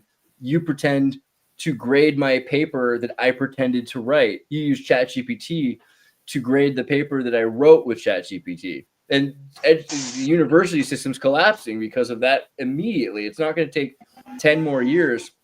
But they set this up by saying, well, what's really the point of education? Because the most recent memories of education are safe spaces, training your kids how to be domesticated animals, furries. So they're not really it's not like the same as when we think about education from the 1960s, like during the military industrial complex when they were trying to train engineers. There's a lot less reason to expect education to exist that way, but they're able to automate a lot of the services that were innovated in the 1960s. If you had really good teachers in the 1960s, by now you should be able to have recordings of those teachers. So there's no reason to go to the class. I think this is where we're headed. We're headed towards a thing where, and this, guess who said this? Guess who originally came up with the idea that the only systems that we would be able to sustain are systems that the proletariat, I'm giving you the hint right now, wants to work, right? If the people are invested in it, yeah, it's Karl freaking Marx, right? We're headed towards Marxism because of automation. Who's breaking stuff right now? Sorry, the trash truck just came and You should show us. picked up Show us the trash truck because it's a good meta symbolism. Yeah, that is our civilization being loaded up right now to be taken away for its burial in the elephant graveyard. Well, I mean, school, technology, like education, like school is just sort of like a metric of like, okay, how can you use your individual intelligence to sort of like interface with technology in a way that kind of like expresses that you can fucking regurgitate knowledge. Manipulate a system. Yeah, Input, exactly. output. And that's all school is. And then technology is just a way for intelligence to interface with matter, or consciousness more accurately to interface with matter. Now it's all based off of like, basically extensions of like digits. Like any tool is really just like a more complex like thumb or finger. Well, I mean, that's gotta be a natural phase, no, of like post scarcity. It's first you have to totally. first you have to learn to sustain your passion, and then the next natural step is like, all right, now that I sustained my passion, how do I industrialize it? How do I make me money? And that's, I think, like a sign where you got shit buttoned down to the point where you could literally like do what you love and churn out like an assembly line to get paid for it of energy, like an assembly line of energy. But I guess I was kind of mentioning that just because at some point, I think consciousness is going to is going to be able to express itself through matter in a more direct and intentional way, without these like primitive sort of like hands-free essentially. So, but we're gonna have to go through like some growing pains. There's gonna be kind of like this technological medieval dark ages time before we get to like a renaissance. Yeah, I think that the next step will be that only AI engineers will know that AI exists. As if they can get us to forget about engineering, then they can get us to forget about the world that they live in. And if you just have magic spells that will get the ambient AI to answer you, that's where we're going to end up. We're going to end up with people that think there are wizards, and then people that feign being wizards, and they're going to be able to access. Because if AI is not in a computer screen in front of you, but it's somehow ambiently Nano around you, machines, son. yeah, or just like speakers built into your walls. I mean, as time goes on, there will be a point where you barely notice that AI exists, and you'll just think it's magic when some person that's not you, an initiated one, knows the password and knows the magic words to get Siri to respond out of thin air everywhere, right? It's like, behold the admin with the Yeah. access. All hail Well, I mean, the admin. But at that point, I think responsible parenting, like that's going to be a part of education. It's like, okay, this is the world that you're growing in. You know, these are sort of like the baseline ways that we can interact with our reality. It's that's why, you know, we teach our kids. Well, why I teach my kids when we're watching something on TV, like this isn't real, it's pretend. You know. Yeah. Or it's it's kind of like the same thing, and those But like principles will at a have to certain be point, applied. what are they going? How are they going to define something that's not pretend? Like, how are you going to be able to distinguish real? You know? I think that's why the engineering mindset, aka the wizard mindset, aka, you know, like just having inherent knowledge or intuitive knowledge of input and output. That's basically what it is, because that kind of keeps you from like getting trapped in the morality wars, you know, where it's like, all right, morality aside, what was the input to the situation that created this output? Or it's like, how do we get this output? Like, what is the necessary input for the output we want? And I think that's always going to be engineering, no matter the medium you approach it with, whether it's like social dynamics, machines, or like, you know, morals even. I'm frustrated We've because talked about someone. before. Go ahead. Sorry, the proficiency, the input output thing. It'll be like, how proficient are you at articulating an input to get the desired output that's gonna like communicate the idea that you were going for. Yeah, I always say like Andreas is like a savant at you know, Chat GPT prompts. Because You just gotta know how to speak to her. You know? Yeah, no, exactly.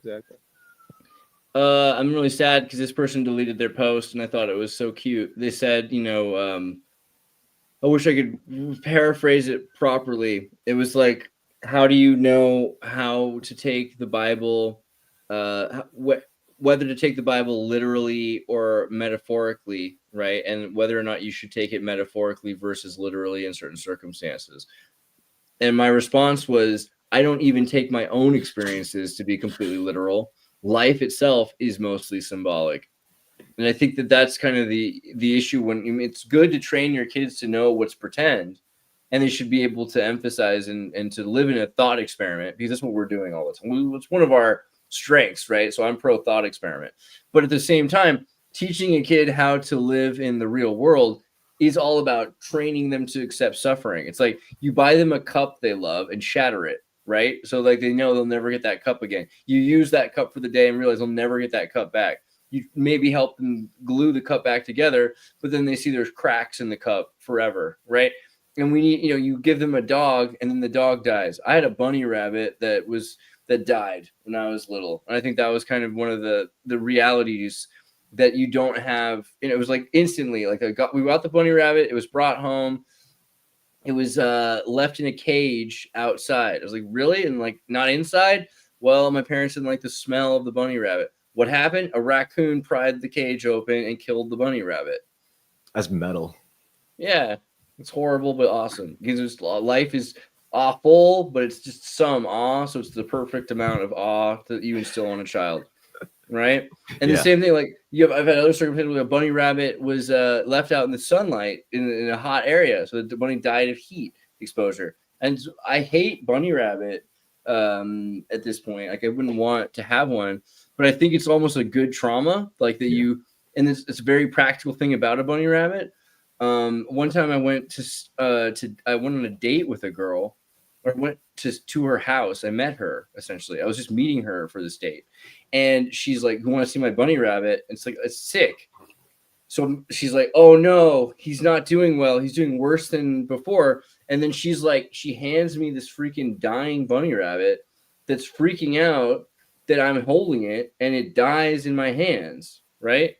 Yeah. Nothing but bad experiences with bunnies. But that's good. I think we need that to understand the real world. For sure. Yeah, because I'd say in the real world, rabbit farming is going to be far more sustainable than chicken farming. Everyone's trying to homestead with chickens. Rabbits are going to be like real prime protein. Well, it's Interesting also, point, they breed like rabbits, yeah. and let's also not forget, like in the modern world, we're so divorced and alienated from such a natural thing as death. Like we ship off our elderly family members to die in some sterile facility. We fight, although ideally wars are fought off in some far land that we don't look at every day. You know, like our animals are slaughtered in some facility somewhere where we don't see it. You know, so yeah, I think maybe like firsthand experience of death can kind of ground you in a way that you wouldn't be otherwise. I wonder about the protein about rabbits, because I've always heard that rabbit, like if you lived off nothing but rabbit, you would starve to death. Like it's not enough meat, or there's not enough value to the meat. I wonder if that's an urban legend. I'm going to look it up on Grok in a second. But I think about how they have us eating dinosaur, dragon, reptile, avians, which is essentially it's what a chicken is. A chicken is this psychotic little monster. I know that it's a great pet for autists. It's probably the best pet for autists, but you ever seen an autist holding a chicken? I remember one time I was in Boy Scouts and this autistic poet holding a chicken came up and offered to write a poem for me for like a quarter. I don't remember what it was, but it was beautiful, right? And the chicken obviously calms him down. I can think of other examples, other very wealthy bosses I've had in the past who wear beanies, who love chickens, right? Because these chickens soothe them, right? There's something about that. But yeah, people ate bunnies, CJ. I agree with you. I've had bunny many a time. My Quaker relatives in Illinois eat bunny rabbit or just rabbit. Paella de Valencia, when I lived in Spain, it's a rabbit-based paella that's really delicious. Paella. But I just wonder, paella, right? But I wonder about eating chicken versus eating bunny. Because if we lived in an entire society that ate rabbit, how would that affect us? And how much has eating chicken affected us? Because people did not used to eat that much chicken 100 years ago, right? It was a delicacy and rare. And now it's become essentially the every homeless man's meal. Yeah, I mean, also like I think modernity should kind of like force you to adapt your eating habits, like because there's literally so much shit, mainly sugar, all around me that I only need to eat once a day. Like I don't need to do this whole breakfast, lunch, and dinner thing that I was indoctrinated into growing up, because I don't know, I think there's quite frankly too much food. I mean, I still eat a big meal like once a day, but that's all I need. And it also depends on like how active you are, like how many. Yeah, sure, you could say breakfast, lunch, and dinner was like a psyop because of subsidized farming, but people were also coming out of scarcity at that time. They were also coming out of a culture where they were like doing a lot more manual labor. They were traveling like on their own power, whether it was like by foot or bicycle or whatever. You know what I mean? Like everyday. When I was in Europe, everyone's walking around all the time. People eat huge meals, but they're using all their calories. Mm-hmm. So I don't know. It's the cultural thing versus like the quality of the nutrition. There's so many protein poisoning or protein toxicity, where you eat nothing but protein, can be a problem. And rabbit starvation is the common term. Rabbit starvation, where you eat nothing but rabbit. How you can die with a full stomach of lean meat. So there's issues to eating nothing but rabbit. Although, can you eat nothing but chicken? I think is the question. Chicken has a higher fat content, so it seems like it's more versatile. Yeah, I could see that. But you could breed fat rabbits. That's what I'm thinking, right? What are we doing? Like, why don't we make some fat rabbits? And and if you put it in stews instead of roasting it, you'll get more, I think, more bang for your buck, so to speak. Oh yeah, there's that. I mean, there's that old trick where you get like a whole roasted chicken from like Costco or your local grocery store or something, and then you could eat whatever parts you want. Say you want it in the pieces, or you could just like harvest what you can off of the carcass for like chicken salad. but then you like boil what's left after you take all the meat off to extract like everything out of the bones and stuff and make like a broth out of that. Fat Rabbit's a good band name. Hell yeah, it is. Fat Rabbit. That's our band right there. It's less There's morbid band than the shirt. Dead Rabbits. You know what Dead Rabbit means in Gangs of New York. in Gaelic? It's What? actually Dead Rabbit is Gaelic for tough guy. Oh, Yeah. Tough guy. That's the tough guys. I love Gangs of New York. Have you read the book? Gangs of New York, amazing movie, and there's a two-parter book that it's based on. Highly recommend both the film and reading it. It's probably my favorite thing about New York. It's crazy to imagine what New York was like. not 5 so points to long era. ago. Well, it's cool because in the movie, at the end of the first one, they kind of do like a time skip scene where it's like time lapse scene where it shows modern New York. It would be cool if they made like a Gangs of New York 2, but with like modern gangs or that era. Well, 1950s. I think there's a movie, cartoon the Ralph eras. Bakshi made. Ralph Bakshi made, I want to say Heavy Traffic, maybe, which is kind of about gangs in 1950s New York. 1950s New York was pretty intense, for sure. Oh yeah. Have you seen? I just wanted to note how. No, go ahead. Oh, sorry. I just wanted to note how like the studio film system of that era. I guess like the 90s. The Gangs of New York was late 90s, right? Or was it early millennium? Early millennium. It was before. Yeah. Like how you could have one of the most amazing, talented actors in the same movie as someone whose accent changes like every other scene they're in. Dude, Daniel Day-Lewis is such a dream. Yeah, it's crazy. And Leonardo DiCaprio, it's like, you know, Also amazing. what is going on with that guy? Yeah, but I'm well, just he's talking great in The about Bear. Cameron Diaz in that movie. Cameron Diaz. Had zero training, which is pretty amazing. Like, she was a model who got into the movie The Mask, but she made 2 movies the first year that she made a movie. The Mask and Last Supper. Have you seen Last Supper? No. Cameron Diaz's best movie? Okay, so there's a movie called Last Supper that you guys all have to see. Hey, 10 memberships. Everybody come on and get them. Let's bring it. Thank you, sir. That's freaking awesome. Everybody that just became a member, make sure you check out all of the deleted content. See, Last Supper, 1995. Cameron Diaz. Cameron Diaz. So I'm going to pull up a little trailer for you here. Basically, it's a movie about a group of leftist terrorists who killed Bill Paxton, and then they decided to kill a bunch of other Republicans. So they have 5 friends. They invite over this army veteran guy, and they have a secluded house dinner with the person, and they decide to murder him, right? And after they do, they get kind of a taste for murdering conservatives. So they start inviting more conservatives over for dinner. And every single time they decide whether or not they should kill them, they decide to kill them.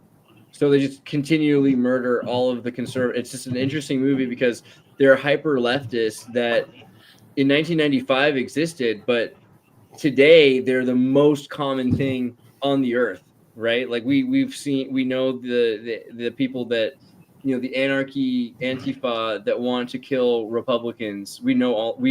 These are our mothers, you know, these are our sons and daughters. These are people that we know. And these are the Daryls of our group, right? There's people like that, right? But at the end of the movie, they have one guy who shows up that they find at the airport, and he is a conservative Rush Limbaugh-like talk show host. And he's the only one who's able to convince them that it's important to have free speech and discourse. That doesn't really like spoil the movie as much as you might think, though. You should definitely watch 1995's Last Supper. Cameron Diaz is probably best, her first movie, so it's an important one for sure. Apparently, some sources allude that Cameron Diaz is like a moron in real life. Did you see Lost in Translation? Is that the Japanese and Bill Murray? The Bill Murray movie. Yeah. So sure. there's this one character Sofia in the Coppola. movie. Yeah, she's like this blonde Hollywood actress played by someone who does usually funny roles, And apparently she was like this ditzy ass idiot. And then they were like, who are you? Because the story is loosely based off of the director's like experiences. So they were like, who'd you base that character on? And apparently it was Cameron Diaz. And she Dude, was just another like, 5. Awesome. Dude, that's funny though. Yeah, I can. So it's the girl from Scary Movie playing Cameron Diaz. Yeah. yeah. Oh man, and Cameron Diaz apparently like got irked by that. She was like, ugh. Fuck Oh, you. I Anna wouldn't be Faris, surprised. she's so good at playing dumb. It's amazing. Mm-hmm. Yeah, she's cool. I like that lady a lot. Yeah. But yeah, she's definitely typecast herself into a corner. Yeah. Might as well embrace it if one it's other consistent work. movie, one other What do you movie say? that stood out to me that expresses that same kind of phenomenon was Bram Stoker's Dracula. Gary Oldman and Keanu Reeves. To see them starring opposite each other and just like the immense cavernous like valley Marianas Trench of like skill between the two of them is really something to behold. I kind of want to do a side by side with Gangs of New York and Bram Stoker's Dracula to see like who loses their accent first in the movie, Cameron Diaz or Keanu Reeves. Dude, I was just watching the John Wick movie, and I was thinking about Keanu Reeves' dead wife. You know. Oh my as you might- gosh, I know, right? Yeah. So Such a sad story. it's super sad, and then but there's just the reason it came up to me was because Keanu Reeves' wife died in a car accident after a Marilyn Manson party. And I thought about this because during the John Wick movie, Marilyn Manson's music is playing during the 20 minutes into the movie. So after his dog is murdered. And I just keep wondering about it. I keep wondering, like, what was the reason? How could you be so tone deaf to make this movie and not know what the reason is? I mean, there must be something to it. All right, Maybe it's a clue. Let me sketch an idea. Imagine you're Keanu Reeves, you're blowing up in Hollywood, you just did The Matrix, and then they're like, yo, we need you to come to these crazy parties where we do unspeakable things if you want to be super duper famous. And Keanu Reeves is like, no, fuck you. And the guy says, well, this is not negotiable. If you don't do this, something terrible is going to happen to your loved ones. Watch. And his wife and his pregnant wife, she was so close to giving birth to his child. Yeah, everything about it. Yep. So I don't know if there was a situation like something to it, foul play. I think it would look something like that.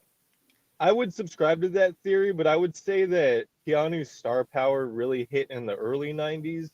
And whole reason why he even got attached to the Matrix was because he was already such a big You're right. And I think that any compromising stuff that he did was like a lot earlier. So I don't think that the blackmail would have been as maybe he was like super desirable and he was like, oh, I already did that in the early 90s. Well, you got to think about the Order of the Nine Angles, right? Like there's, the idea of certain satanic groups that require a human sacrifice of a loved one in order to move forward in that group, right? I've been thinking about was it Elvis Costello? His baby son who walked off a balcony. Oh, that's Eric Clapton. Eric Clapton, thank you. Yeah, I was trying to remember. Eric Clapton's son walked off a balcony, and that and he wrote a beautiful song about it. And it just makes me I wonder, I don't want to be like, oh, Eric Clapton sacrificed his son. That's not what I'm not saying that. Yeah. I'm not saying that. Wouldn't say that. Let's bring it. One love. This is the way. LOL. Yeah, let's bring it, dude. You not only are an awesome member, but you just gifted both 10 super memberships and 5 more. So that's 15 memberships. I mean, if you're doing the math right, that's pretty base, bro. That's pretty base. Indeed. Tears in Heaven. Yeah, you're paying attention for sure. Did you guys want to talk about just because we're getting near the end there? I wanted to bring it up. Did you guys see Jordan Peterson's speed date? 20-year-olds. Yeah, It was. I mean, I thought. I'm wondering how confused I am. Because what I saw, I heard other people say, "Oh man, Jordan Peterson got savagely, brutally embarrassed by these 20 kids." I was like, "What?" Like Anomaly said that, a friend of ours, and I just was like, "How?" Maybe I didn't see the same damn debate you did because I didn't see a debate. Like I said, it was literally like speed dating. Like watch this, like how they did it, right? You ever see, look, they all run for the chair. Do you ever see, like a scene in any movie with a fight where there's like 30 people surrounding the one kung fu guy? Yeah. And Yeah. But it's never like 30 people attack at once. It's always like Yeah. one person and then the next person and the next. Except in it's like, Matrix Reloaded, they did do that. yeah, that was the only decent movie. Thank God for Keanu. Yeah. But like in the Power Rangers or like John Wick or anything else, it's always like one guy waits for the other guy, Yeah, and I was like, classic, that would never happen in real life. It totally would if they were atheists, because they're like so self-centered and short-sighted. I'm the center of the universe. Thank you very much. Yeah, and like I could tell if someone was molested or was gay or was an atheist easier than I could tell if someone was black. You know what I mean? Like it's something in the face that's just super clear, and it just kind of blew my mind. The whole thing was just how quickly on a speed date could this 40-year-old man educate as quickly as possible in 2 minutes or less. Could he do any sort of uplifting to like make this dog slightly more human? Like each one of these conversation pieces was him trying to educate them. But other people were looking at this saying Jordan Peterson's not a Christian. And I think that just it speaks to a lack of intelligence in this world, that people think Christianity is the Westboro Baptist, or that spiritualism is sectarianism, that Ken Ham with his Noah's Ark or something like that he built in the middle of the country so people would think the world took 7 days to build, that's Christianity. And it stems from the difference of understanding a Catholic has from anyone else. I was raised Catholic, so I'm familiar with the idea that science was invented by Catholics, or at least invented by Muslims and Catholics and Christians and Jews. So all science comes from the pursuit of truth, which is the pursuit of God. So all science is a Christian endeavor, right? It sucks to hear that. People don't want to know that, but it is what it freaking is. And these kids are confused about what it means to pursue truth on that level. It's like that someone did this to me recently. They're like, what came first, the chicken or the egg? And like, are you kidding me? Are you stupid? Obviously the egg. Like all chickens come from an egg. Yeah, but what came before that? Another egg-based life form. We're talking about evolution now, or where did that come from? Like an embryo? Like, are you talking about the cell nucleus? How far back do you have to go to get that everything comes from this is not a freaking like intelligent question. Everything comes from the egg. It's like, yeah, but what pollinate? No matter how far back you go, you're going to be talking about the Ein Sof and the Kabbalah. You can talk about subatomic particles and qubits. You're never going to get past the egg. There's the logic of this question, and that you have any sort of philosophical logic that can be based on these grounds misses the point that everything is coming from the scientific pursuit of knowledge, and that true knowledge can't be attained by a human source. So everything, if you get to the bottom of it, what you're saying is all material reality, everything from space and time in matter, comes from predetermined laws. And if predetermined laws exist, then you're how do you have atheism again? Like, how do you functionally call yourself an atheist? It's because it's not the lack of belief in a God, right? That's agnosticism. The belief in not having a God is atheism, which is it's a psychological, reactionary, sectarian version of Christianity. It's an inversion of Christianity, but still a form of Christianity. It's like, who hurt you? Yeah. Why? That's I was waiting for it. I was like, something messed you up to the point. Someone in the chat said something once in your show that just stuck with me forever. They were like, if you have like a bad relation, or if you never knew a loving relationship with your parents, you can't have a personal relationship with God. And I was like, Jesus, what a bold statement, but it's probably kind of true.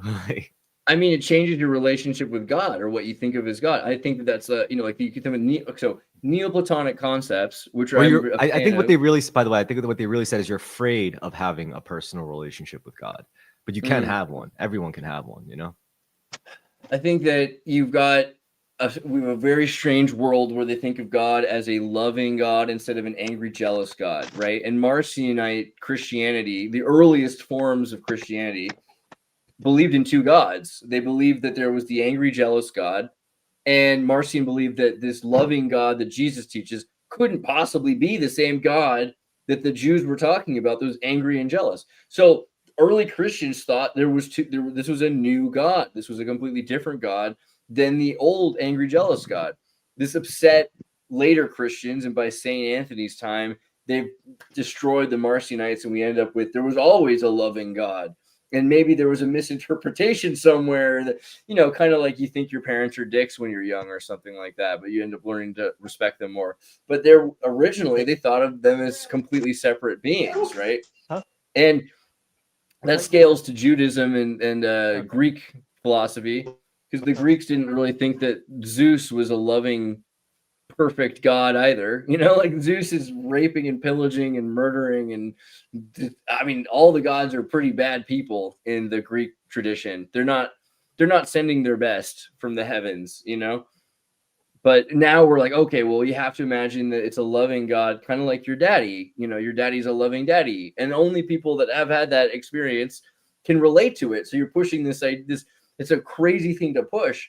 This idea that God is somehow, he cares about you. Like, that is to me, it makes way more sense that God has an agenda. God is using you. God is cold to your suffering and is not going to do anything about it. It's your job to freaking self-realize, and God's basically setting up hurdles for you to jump over, but for the most part it's busy dealing with their own hurdles. So your job is to kind of eventually, God is hoping that you're going to take care of God when God's old. That's a more relatable God than the loving God that'll do anything for you. Is that my broken home or what?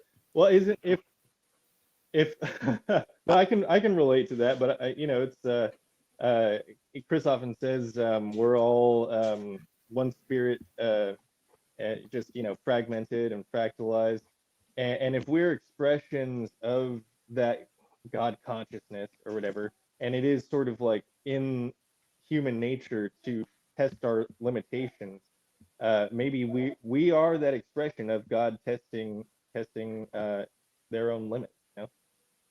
Yeah, I mean, Pushing them what's out. great about, you could reskin that whole thing too and call it consciousness or whatever you want, like the source. Yeah, But exactly. yeah, I do think it's like kind of like a conscious God, like a source. And I mean, that really does kind of it bypasses that need to look at God as such a separate entity that you have to be so subservient to and please. Because the truth is, if you have a soul, like assuming you have a soul, then that soul is probably of God. I mean, not even assumption. Like, what if you lived as if you knew you had a soul? And if you really like ponder the source of that soul, I mean, who made this soul? It was God. God gave you that soul, blessed you with it, or so the story goes. Which means like your soul is like a little water droplet from the vast ocean that is God.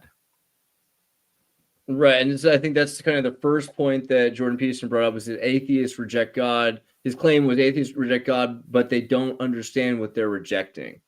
And I think that kind of is the idea. They think that God is this thing that is rejectable, which is not what God is. They're like, okay, well, God's not a single parent it's not a father, it's not a guy, it's not a superhuman in the sky. It's like, okay, great.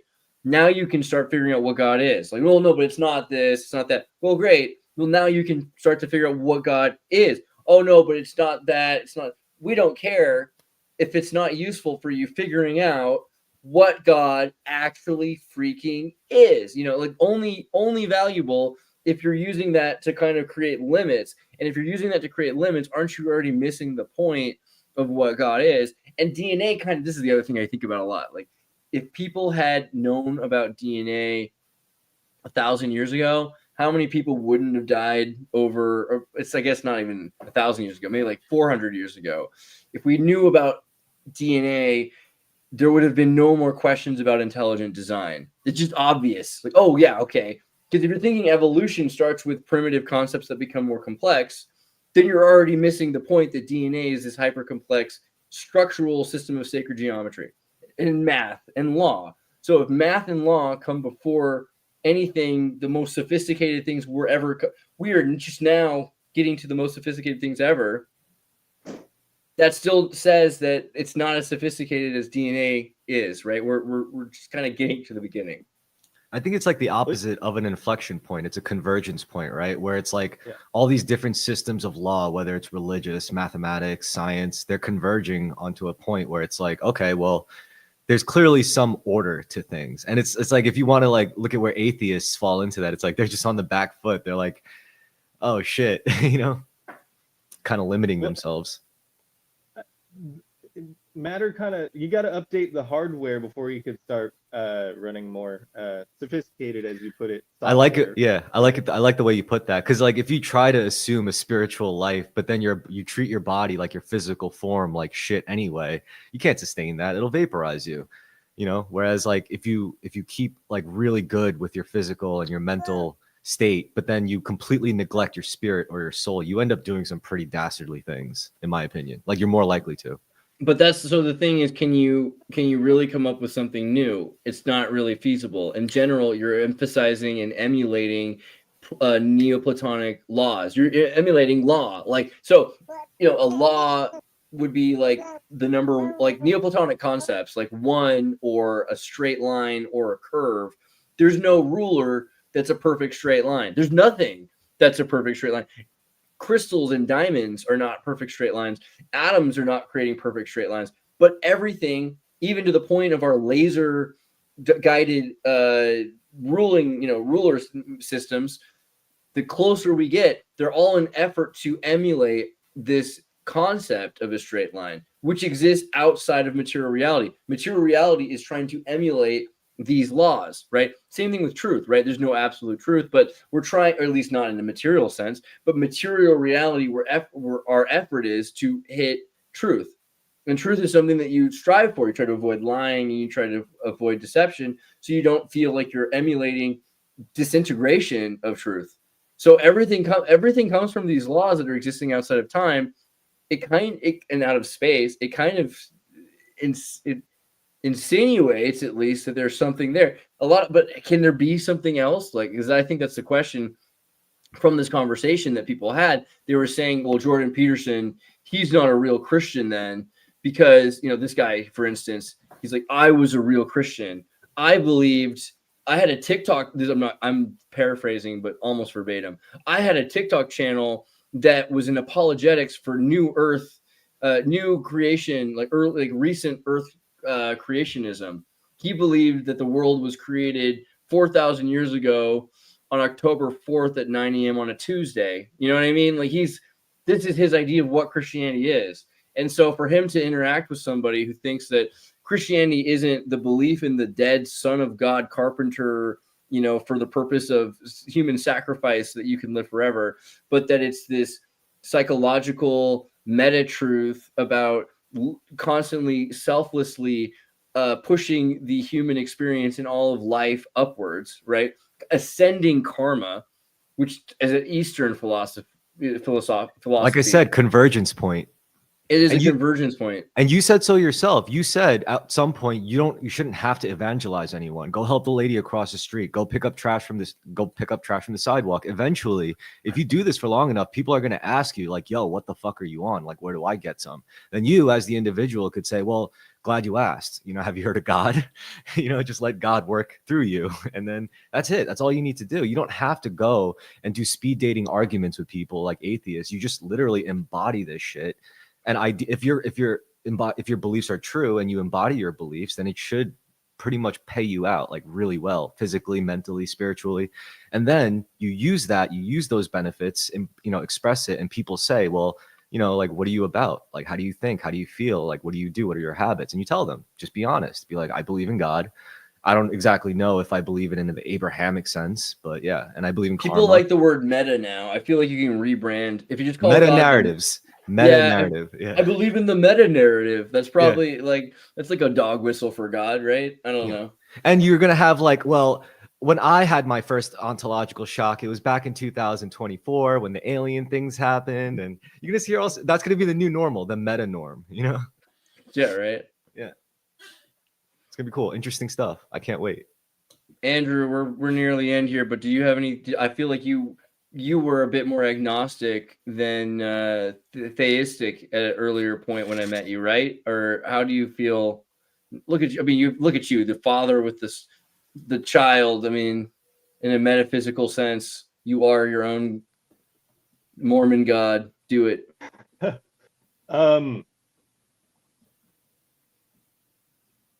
I think that where I was on my spiritual path was I felt rejected by God, and you know, in a very real sense, rejected by my father.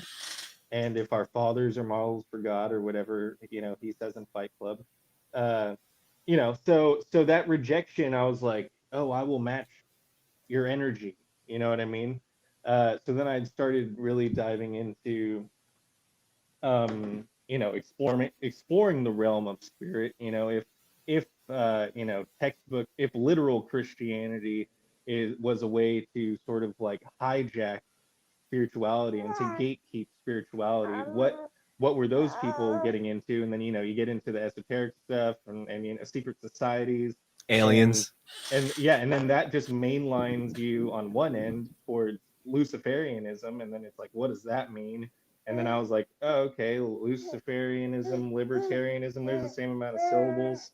So, you know, that's and I think on your metaphysical journey, one of the biggest pitfalls is getting caught up in this whole good versus evil battle. Because yeah, one of the it's the scariest part where you're like, holy shit, well, there's unspeakable but evil. Like, but here's the thing, it's like I hadn't even gone into the layer of the onion where there was that dark aspect of it. I was like, oh, the light bringer, you know what I mean? It was this Prometheus sort of thing where it's like, oh, the knowledge of the gods was given to man, you know what I mean? So that way we could all be like, have this sort of like godly nature. And that was the aspect that I took. And then I hit a brick wall with like ritual abuse and the perversion of you know, the rejection of the teachings of the church, like just for the sake of. And then I got into sort of like I got into the idea of the Bible as like metaphor. Like how many different ways can I interpret what is being said here, to, I don't know, to just sort of like mirror my belief that there is some purpose in life and that we all should just be very cool with each other. And but you know, now I don't really have the luxury of free time to ruminate and to meditate on those kinds of big ideas, and I just got to put one foot in front of the other and just like do the next right thing. And thankfully I had all that time in my youth to sort of like stew on those ideas and sort of figure out what the true north of my moral compass. And like, now that I did that work beforehand, I could just kind of like put some action behind all of these like ideas that I was investing so much time into finding out what the truth was. well, you're not done. I mean, this is why we do this. Like, this is basically like a virtual campfire where we sit around. It's like, yo, so you guys think about God lately? You know? Meta Egg sure. comes first, says not joking. JK. Well, I'm not. That's what. Which came first, the chicken or the meta egg? The meta chicken or the meta egg? The meta egg. So Lucifer could be your chicken in that scenario, but the Ein Sof is the Kabbalistic idea of the infinite. There is no end. The Ein Sof. What does it look like again? Oh yeah, that's right. Freaking egg, bro. Like, and so this idea that the sun is beget from the nothing, the no thing, that beyond the thing that we're experiencing, is the law. Great is the law. I mean, I think that's where we're at. I don't know. Well, the seventh dimension casts shadows in all of the inferior dimensions, right? So In the words of my sword teacher, this is worth investigating. Right. Last thing I gotta just like rub in people's face, because someone said Christopher Hitch and help them become more solidified in their Christianity, and I think atheists will do that. It's kind of like how globe heads will make you a flat earther. But one of the things that he said, well, it doesn't really matter what he said because he got cancer of the esophagus, which is throat cancer. It's like the more he spoke, the more he was silenced, and that makes me not just religious but superstitious. So okay, thank you very much. I'm gonna let Chris close this. I'm just gonna say the same thing I always do, everybody. Thank you very much for watching, and truly, these experiences with APM are fun fulfilling, stimulating, and I'm very grateful for them. So thank you guys on the panel and in the chat. Love you guys. See you next Love you time. guys. There's philosophy in me.